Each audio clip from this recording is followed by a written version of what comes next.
and welcome to When Life Gets Tough, a podcast that tackles timely and relevant mental health topics in an easy-to-understand way for all. I'm your host, Katie Curtis. I'd like to start today with a brief note. Today's episode has content surrounding suicide. If you believe that these conversations might be a trigger for you, please use discretion about listening. And as always, our counselors are available at our 24/7 crisis line. You can reach the crisis line by dialing 319-362-2174 or simply calling or texting 988. September is National Suicide Prevention Month, and for Foundation 2 Crisis Services, this month allows us to advocate for suicide prevention and provide lots of memorial opportunities for individuals who've lost someone they love to suicide. Today, we brought in Drew Martel, who's our Chief Clinical and Training Officer, and he's going to talk to us all about suicide, the role we play in suicide prevention, and hopefully he can provide some really great insight on suicide as a public health issue. Thanks for coming, Drew. I'm glad to be here. Thanks for having me. So, Suicide Prevention Month at our organization, we are kind of all over the place. I know I spend probably 15 minutes a week sending you presentation requests alone from businesses, civic organizations, schools, all sorts of places right now are reaching out and asking for help. Why do you see as the reason? What's the why behind right now why so many people want these trainings and this kind of support? Well, I don't know that there's anything unique specific to right now. I think we've seen a lot of awareness around 988. And then in addition to that, SAMHSA, the federal organization responsible for kind of federal research and allocation of federal funds, has really highlighted suicide, especially youth suicide, as a priority. In 2019, the National Institute on Health held its first ever youth suicide forum, in which they basically put out they did put out a call to action for researchers and providers in this field to better understand specifically youth suicide. And so when you look nationally, even globally, there's a desert when it comes to information and guidelines around youth suicide. And so I think the combination of, or the convergence maybe is a better term, of 988, SAMHSA taking a closer look, and then I'll add in kind of the paradigm shift to looking at suicide as a public health crisis rather than something else, has helped raise the awareness nationally, and has probably been behind some of these kind of new interest in getting trainings or presentations or conferences around suicide. Or we've seen a lot of youth suicide in particular, a lot of questions around youth suicide come to our organization. And what you just referenced, that there's not a lot of information out there about youth and suicide, but what do we know about youth suicides? Not much. We know that youth die by suicide. We know that youth die with firearms, just like adults do. We know that suicide risk increases with age, with youth. And so a 17-year-old is at a higher risk than a 15-year-old, who's at a higher risk than a 13-year-old. Under the age of 10, we know almost nothing. And so we're not even really sure, to be honest, if the models we use around suicide with adults are applicable with youth. There haven't been any empirical studies on that. But again, going back to what we really do know is that youth die by suicide. We know that. We know that youth suicide rates are increasing, both among males and females. And we know that in suicides of youth, firearms are commonly utilized just as they are with adults, like I mentioned earlier. So that's kind of where we're at with youth suicide. I feel like it's well known, or people tend to have an awareness that teens are at high risk to die by suicide. I was with a company this morning telling them a little bit about our organization and some of the suicide prevention work we do. And I asked them, what population of people do you believe to be at highest risk to die by suicide? And without a doubt, teenagers is almost always the first or second guess. So we know something about rate changes for teens and suicide. Is that accurate? Yeah, so, well, I would say with youth, and it's actually with younger youth, that there's been, I believe, a 62% increase in the last decade. But it's important to, maybe it's worth repeating, or it's important to keep in mind that suicides among youth are exceptionally rare. As a base event in our society, it's very rare, and that's one of the reasons it's hard to research. Rates of suicide increase across the life cycle all the way up until what the AAS, I think, calls older aged adults. And what's the AAS? The American Association on Suicide. Thank you for asking. We know that rates really peak out in what the AAS calls midlife, which is kind of starting in the 40s and going through mid-60s. But we do see, and again, suicide rates have been increasing across all age groups in the United States for at least the last 2 decades, going back to, I think, 99 is basically what SAMHSA would say. And that's the same with youth as it is with adults, but we still see kind of the highest rates of suicide in that middle age group of 40, 45 to 60 to 65. So, what about misconceptions associated with suicide? What information or misinformation is out there that you would like to set the record straight on? I would hope that there's probably too much here to unpack in a single podcast, unless we wanted to make this several hours long, which I don't think we do today because it's a Monday, and when we're recording this anyway.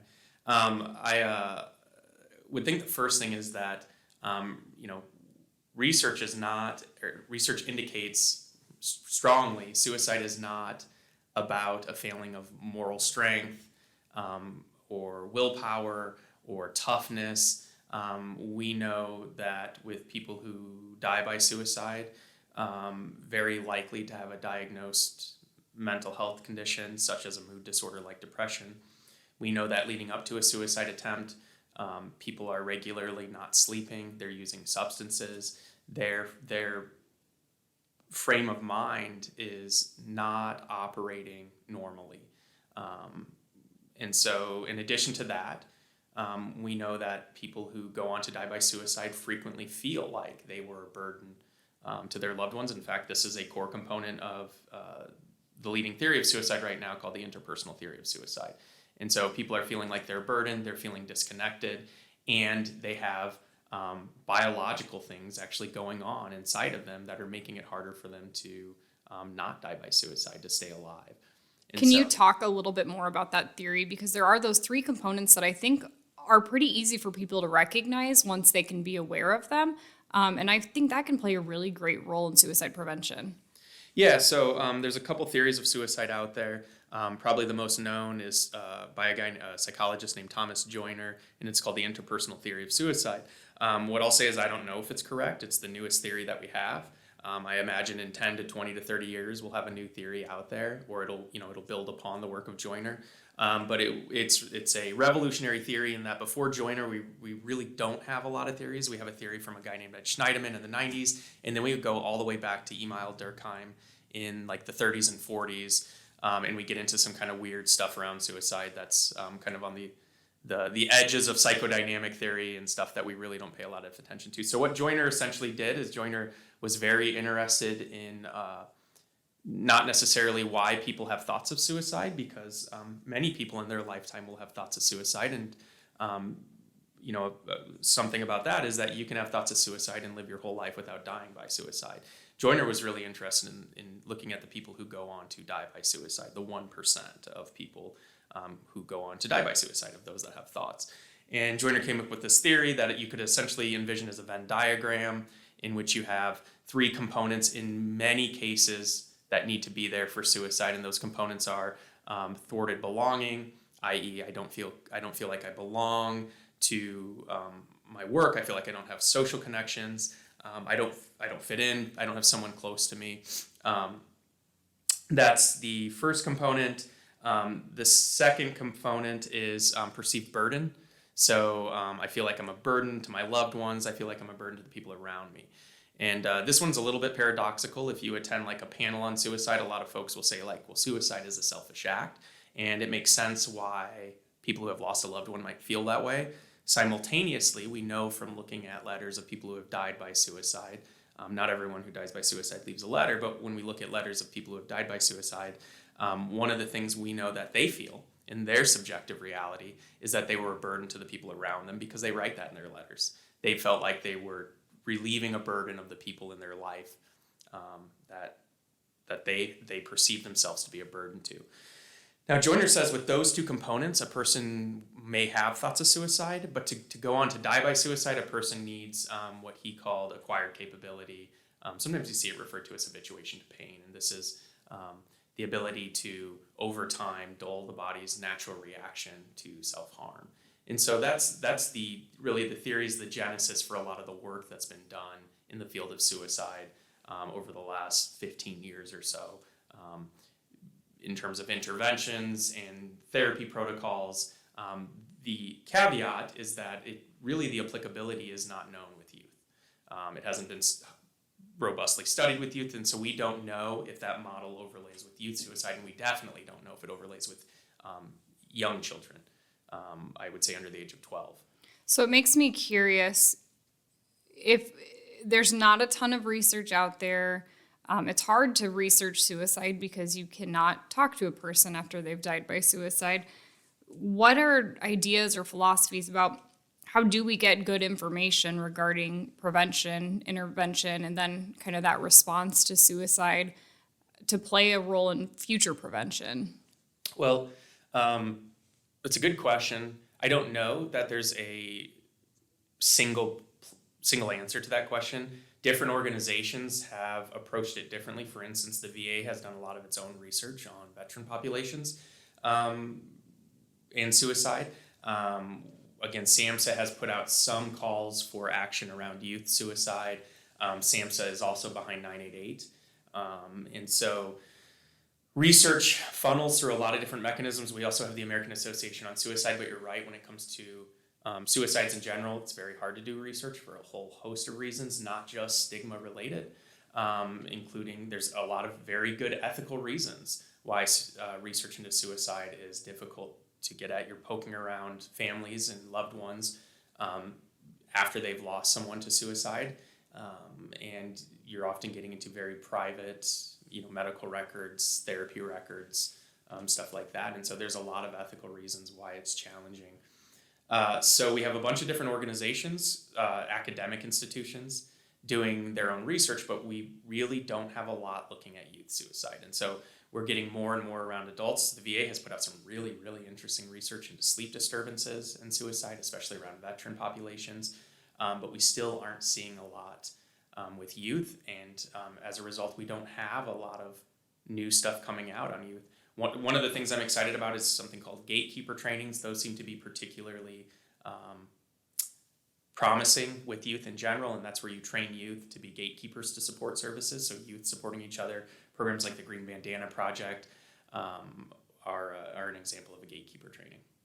I appreciate your feedback on particularly, the youth suicide, but just your honesty that we're all trying to learn and we are all trying to get good information, but we just don't always have great avenues to get there. In your opinion, what are some of the best ways everyday people, maybe people who are not working in the mental health field, can play a role in suicide prevention and support the well-being of other people? We all have a role to play in destigmatizing suicide. And we destigmatize suicide by being comfortable, or at least learning how to say the word suicide, talking to our loved ones about it, like we would any other thing that we might be worried about, whether that's substance use or general mental health related issues, or talking to your teen about safe sex.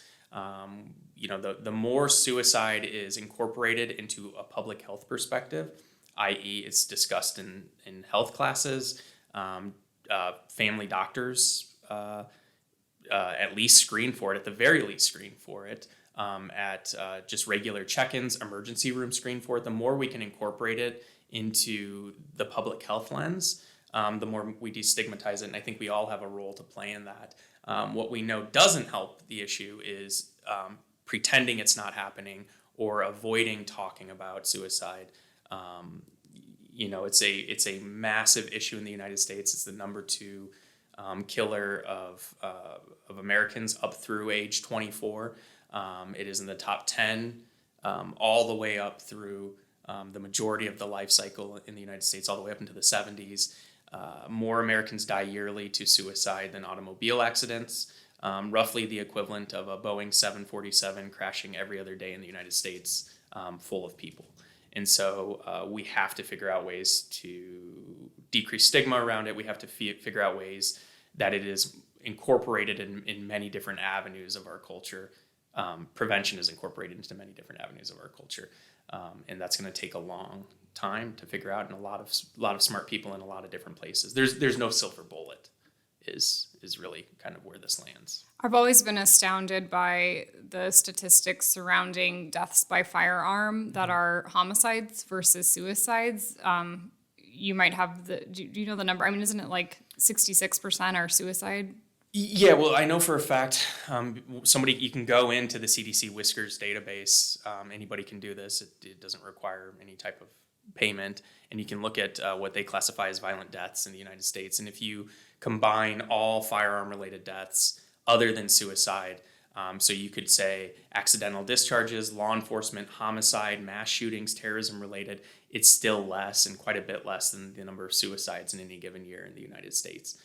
In fact, I think you can put basically all other mechanisms of death in violent death category, and it'll still be pretty close to just suicides alone in the United States if you incorporate non-firearm related suicides as well. Firearms make up about half of all suicides in the United States. The remaining half are made up of kind of a whole bunch of other categories. And what can we do, or can we do anything about firearms and suicide? Well, we can. It's not magic, really. We know that the more accessible firearms are, and we know that the more accessible they are in a home, the more likely a person is to die by suicide with their firearm. There has been a host of policies presented both at the federal level and at various state levels that would prevent suicides. It comes down to policymakers being brave enough to invest in them. We pay, I hope this is no secret, we pay a very, very high price in our society for having as much access to firearms as we have. I can't imagine from the outside, it doesn't look pretty sick. So the United States of developed countries has some of the developed, or Western countries, I should say, has some of the highest rates of suicide in the Western world.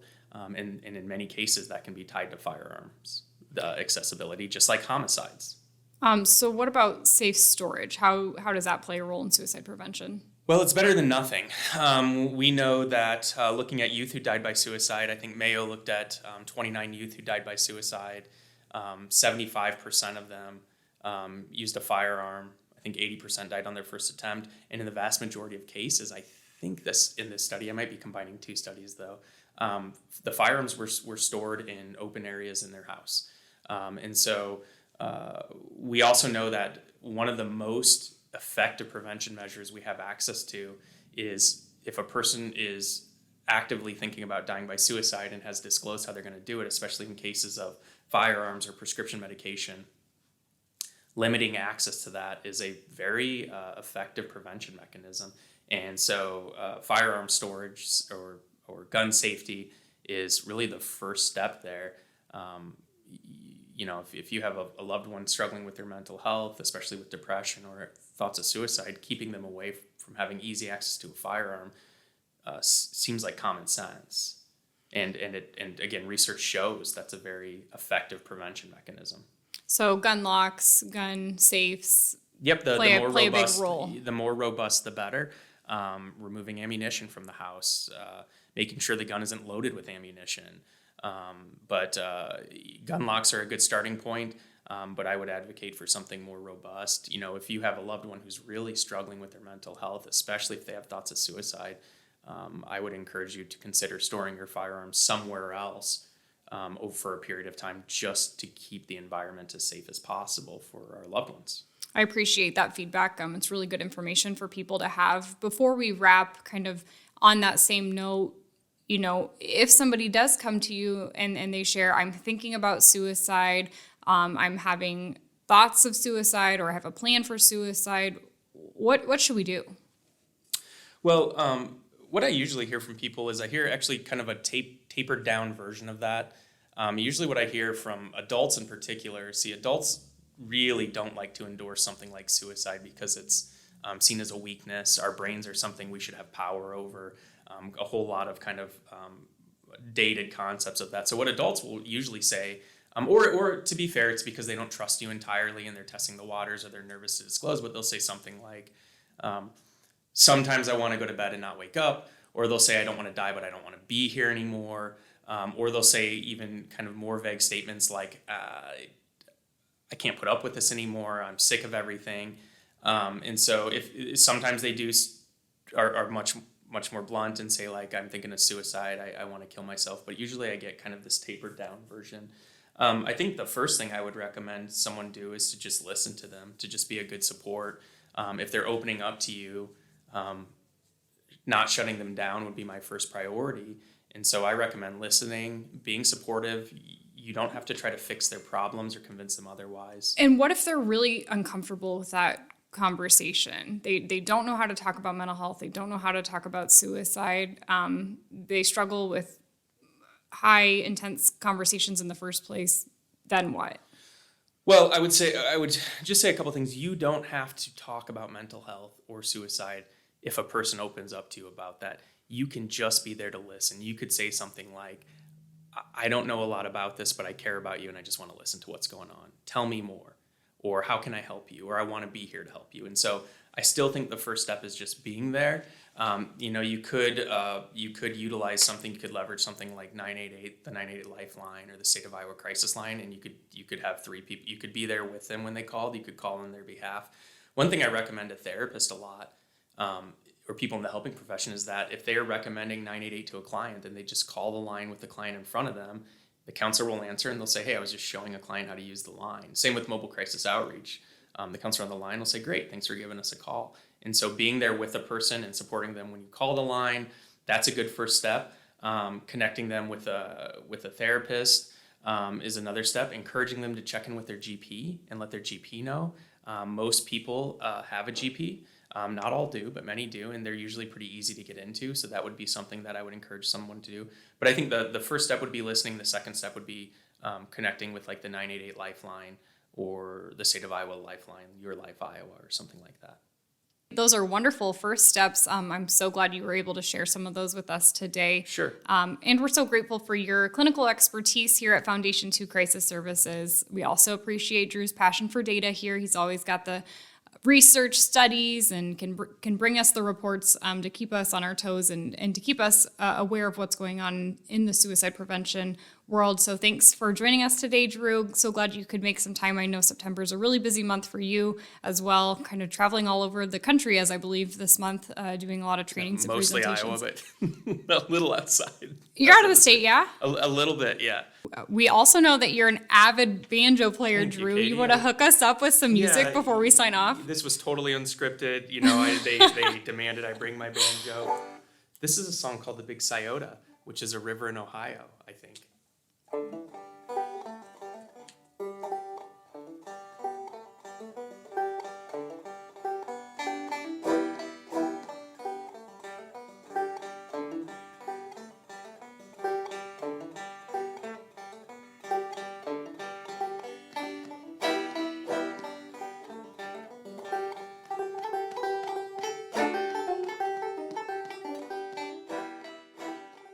As always, if you know someone who needs mental health support, Foundation 2 Crisis Services is available 24/7 every single day of the year. All of our services are free and confidential. You can access the crisis line at 319-362-2174, or you can call or text 988. Thanks so much for listening to When Life Gets Tough. We hope you will join us next time.